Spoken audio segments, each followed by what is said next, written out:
Hello ladies and gentlemen, and welcome back to the channel. Welcome back to the Mourinho Challenge, where today we've got our first final with Barcelona. Spanish Super Cup final to be precise.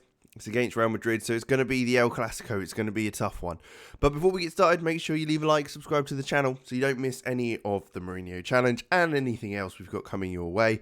But let's jump into it. What we'll do first is we'll quickly show you our semi-final game in the Spanish Super Cup against Girona, and then talk you through some transfers and other little bits that's happened. So let's take a look.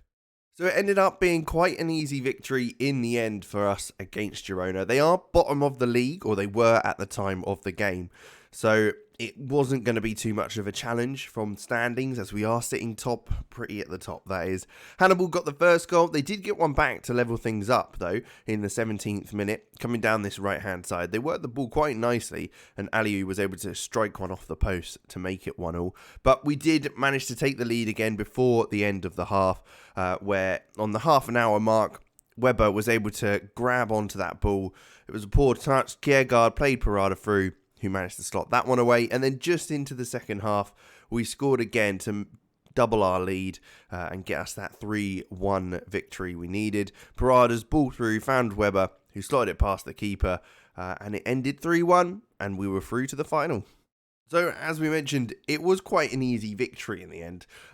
We've done phenomenally well. We've only lost one game all season, and I'm gutted that we've lost it. It was against Atletico Bilbao. We should have probably won the game. It was 2-1 in the end. We did rotate the squad a little bit, but nothing enough to really cause us too much issues. But in the end, it was just one of those games, I think, that happened.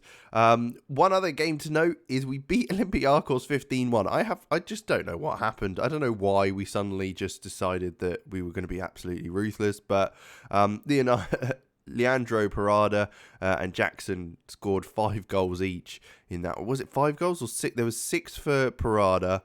No, 6 goals each, I should correct myself. Top right Tunchel also got one, and Kjærgaard as well, along with Pedri. So it was a goal fest, complete goal fest. The record for Champions League goals, 6 goals in a game for 2 players. It's kind of ridiculous. But we have got Real Madrid today. We're flying in the league, as I mentioned.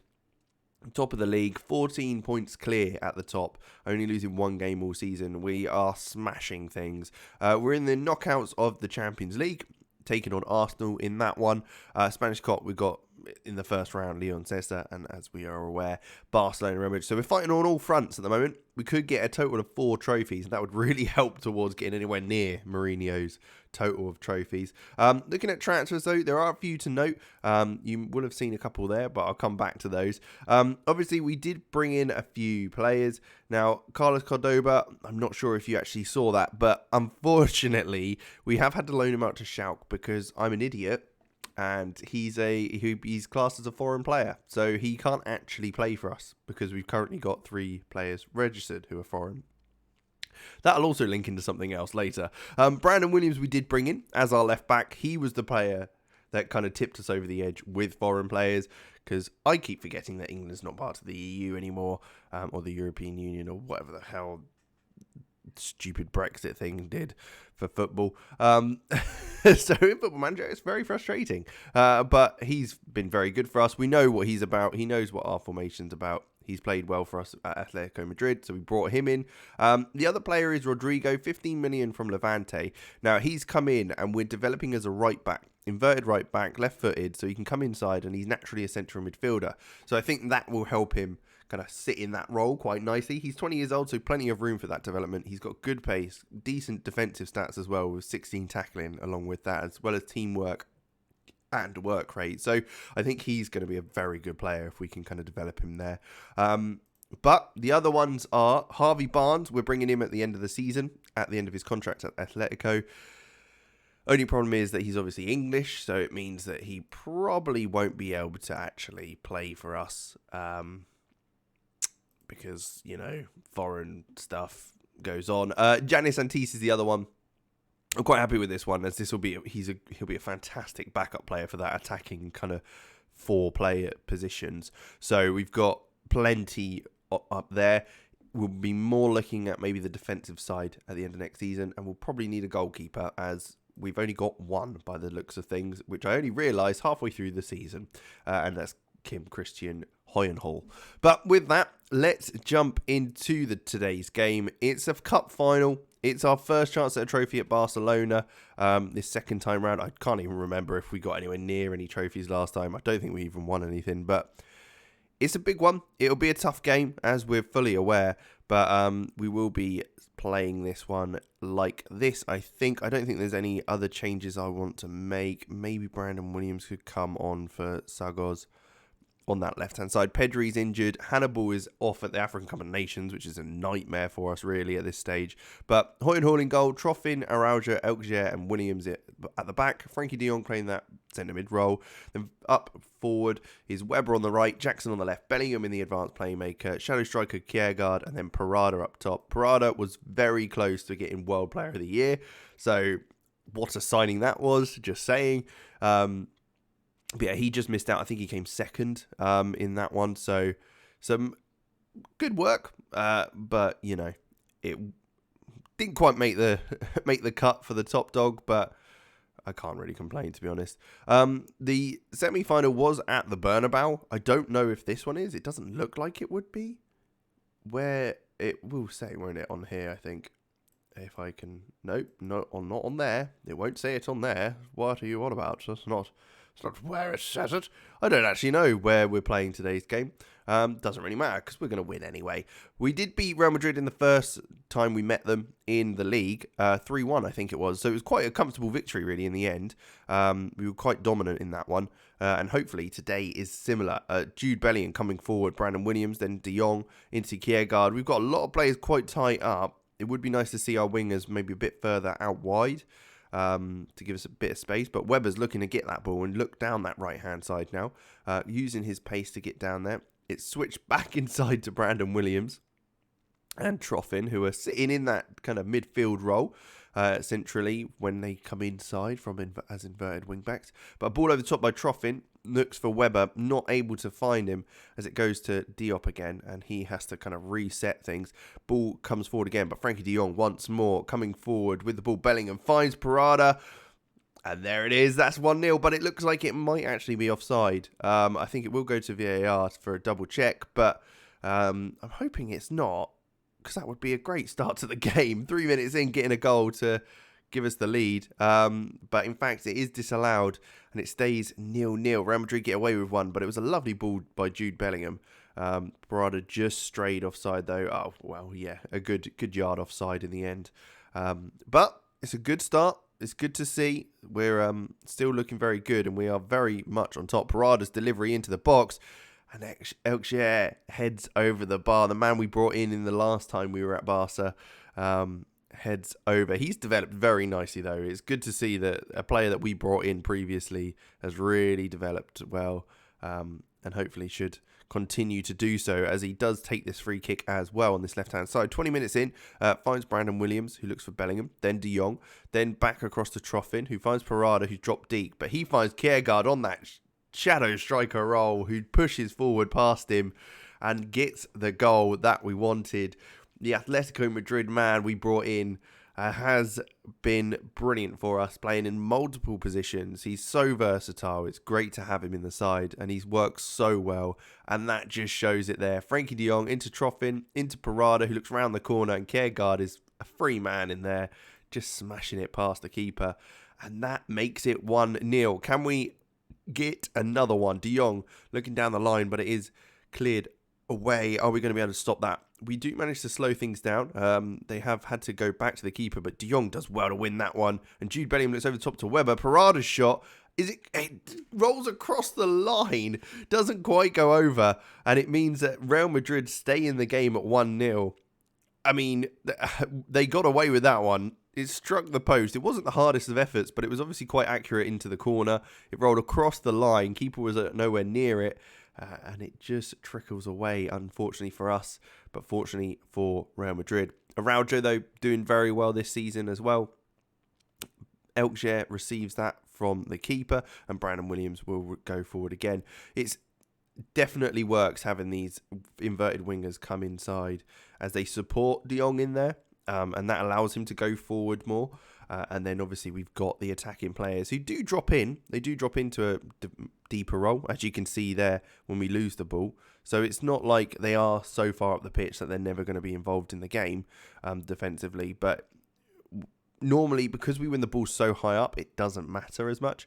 But Valverde, on the edge of the box, it's this sort of thing where we might come unstuck slightly, is when they do have a lot of possession on the ball for a period of time, because they can move us out of positions as the boys will want to get into their positions ready to go again. And we're kind of shallower on the wing, but our fullbacks do drop into the fullback positions as the ball's played through to Rashford, whose shot is smashed in at the near post. And they have levelled things on the half an hour mark. As I was saying, they kept the ball, they worked it around the outside, and Rashford was able to smash it in from there, which is unfortunate. It's 1-0. We've still got plenty of time to get back in the lead of this. I'm not too concerned still at this stage. We're not getting absolutely battered. We're actually very much, I feel like, on top anyway, as the game continues on. Barca for Real Madrid looks back to Militao, who will look to go forward. But De Jong latching onto that one. His box-to-box midfielder role, doing all the pressing work. Probably should have looked for a pass rather than the shot there, as it was ending up straight at the keeper. But we do get a corner from it. We're still 15 minutes to go in this half. There's plenty of time to play. Parada's ball in. It's headed clear by Lacroix at the near post, who we looked at previously at signing. Unfortunately, did end up going to Real Madrid when we went to go for him. But De Jong's ball in, finds Jude Bellingham, whose shot is saved by Chavez. It's a volley. I think it was offside. It looks like it anyway, so wouldn't have counted, but it's not a great volley, to be honest. We are very dominant, though. Look at that. 11 shots, 4 on target, 1.29 XG. We're very much in the ascendancy, and as we go into half-time, we are on top, hoping that continues. I don't want things to change. Rasul Sergoz we will bring on for Brandon Williams, who's booked, as I don't really want to kind of risk it. And Rodrigo, in fact, I will bring on at right back. And I think that'll be it for now. That is the only problem we've got, is when we've got Pedri and Hannibal out either injured or on international duty, we don't have anyone else who's really that influential in a game going forward. As soon as 2 players are out injured, that's kind of it. Now, hopefully that'll change with Antis coming in and maybe Harvey Barnes if that's a thing. We'll just have to see what I can work there. It might be a case that we just have to get rid of him again, but because I'm an idiot. But with that said, we'll just have to see. But Martinez has been put through on goal. That's not a good start to the second half. Only a minute in, and they've already got a shot away. But Parada will take this corner now. It's driven in, and what a corner that was. Kiergaard's header does go wide of the post. Would have been nice to see that nestle in the back of the net as a retaliation to their initial effort, but it stays at 1-1 as we come forward once again. But they do manage to defend that initial attack well, but we should come forward once more. Araujo looking inside at Elkshire, who looks forward to Rasul, who's come on the pitch most recently. Jackson into Bellingham, who finds Parada. He looks back to Jackson, who plays it through to Bellingham. That is lovely football. I mean, it should have been a goal. Bellingham should have slotted that one past the keeper, but unfortunately, he skies it high, and it stays at 1-1. We're an hour in now, and we have had many, many more chances. I mean, we can't seem to just put the ball on target, really, as it is what a strike that is off the bar. It looks like we might get away with this, as Mialenko could have been offside. We're hoping he is, because that is atrocious. We've been so on top, and no, it's counted. That goal has, oh friggin' hell. We got to go attack him. We've got to be more. I mean, we've been so good this game. The amount of chances we've seen of our players getting those opportunities, they're just not putting the ball away into the back of the net, which you'd have hoped that they would have done. But we're keeping the ball here. Oh, and it's a mistake there, and Rodrigo latches onto that by the keeper. Oh, 3-1. Come on, we don't deserve this.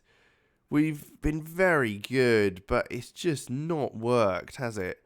What we'll do is we'll put Parada out wide now, and we'll put Rene up top.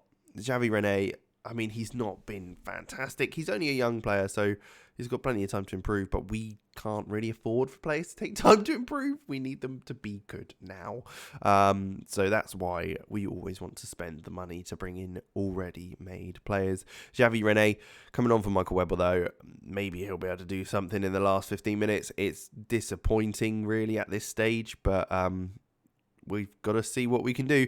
As Rezul comes forward, Jackson, he looks back again to Rezul, into Rodrigo, who finds a nice pass out wide to Parada, who's looking to take on his man, but not quite able to, as Kiergaard now drives forward with it, after it being laid back to him. Now, he's got to be able to get a ball across. He does, and that is a goal. Jackson scores. We're back in the game. We need one more goal to level things up. We've deserved that goal, and we deserve another one. I'm going to say it. I'm going to say it now. We deserve another one. Kiergaard doing very well on this right-hand side, getting past the defender and firing it across the box, and Jackson at the back post was unmarked for the goal to make it 3-2. We've got 10 minutes to go.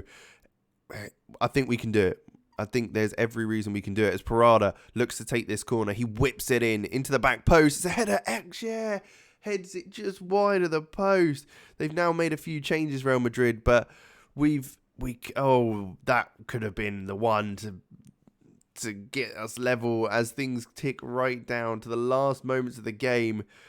And that is it. We've lost 3-2 to Real. How have we lost that game? The amount of chances you saw there for us. And, I mean, we've been mugged off by our own keeper there, I think, with the pass to Rodrigo. But there you go. It happens. You've got to be on top form the whole time. Unfortunately, we weren't today. We didn't get the goals we needed. And Real Madrid win the El Clasico in the Spanish Cup final. Our first chance at the trophy has slipped past us for this season, but there's plenty more to come. We've got 3 more competitions we're still in. We're looking very good in the league, and obviously you got the League Cup and Champions League as well, which will be tough, but we've got every chance of doing it. Frustrating. That is probably the best way to describe that. But there you go. It happens. We'll be back again if we get close to a trophy or anything like that. If we absolutely storm the league, we won't even have to come back for the league, as we're winning by 14 points at the moment, sitting halfway through the season. But we will see how that goes. But thank you very much for watching. Make sure you leave a like, subscribe to the channel, and of course, I will catch you in the next one.